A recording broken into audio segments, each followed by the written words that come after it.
So what we want to do in this exercise is basically put a chamfer on this corner here and a chamfer on the back corner. In order for us to do that, we're going to go ahead and rotate our part around.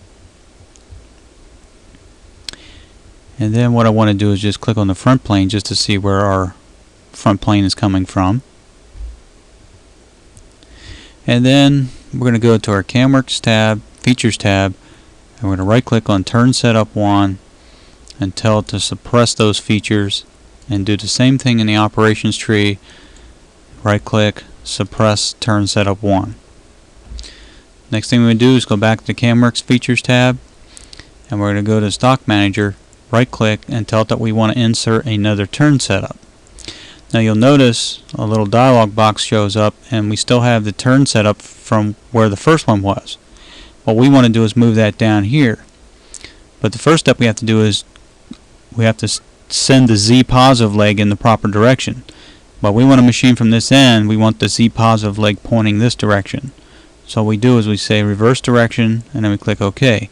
Now we see that the positive leg of Z is pointing in the proper direction. Now what we'll do is move this from here to here.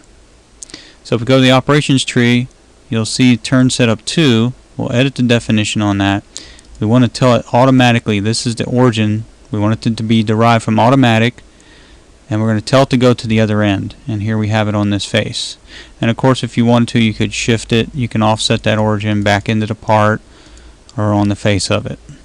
Next thing we'll do is, just to get this out of our way, go to the chuck location, and we have a triangle size showing us where the chuck location is.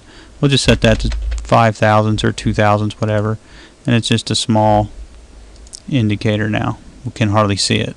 The next thing we want to do is go ahead and do a right click, or go back to the CamWorks Features tab, and Turn Setup 2 we'll drag under Turn Setup 1. We'll do a right click on this until we want to insert a turn feature now. And what we'll do is we'll zoom down in on this part, and here we already have a 45-degree chamfer. So I'll click on that line and see that we've highlighted that line, and we'll just click OK. Now we have an OD feature 2 for that. We'll go ahead and rotate our part. We'll zoom in on this area right here, and we'll make another OD feature. We'll say Insert Turn Feature. We'll click this sketch, Profile, and we'll click OK. And we'll drag feature 3 under 2. And then the next thing we'll do, right click on this and generate an operation plan.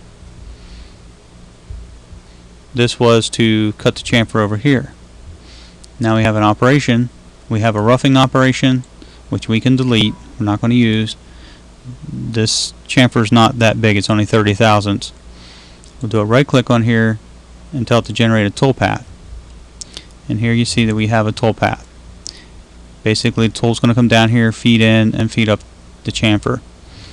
Now if you wanted this to go back a little bit further, what you would do is edit the definition on that operation, go to your lead in and lead out, and you could probably set this the same as lead in and do a preview and see that what it does is it extends a little bit further and comes out. So rapids here, feeds, feeds, feeds, and rapids out. So that'll be good for the back side there, or for the front side. Now we're going to concentrate on this section here. So we go back to the CamWorks tab, we do a right click on OD feature 3, say generate operation plan. Go over here, it's created a rough and a finish. We're going to get rid of the rough, and then we're going to go ahead and edit this definition before we throw a toolpath down, and we're going to say that we want to use a 35-degree diamond. We're going to select that tool. We're going to set the orientation to come down from the back. So we want to come in from the side, and then we go to finish turn. Everything looks good here. I would say go to the lead in and lead out, and I would send this to set the overlap to 0.025, and then set this the same as lead in. Then we'll do a preview.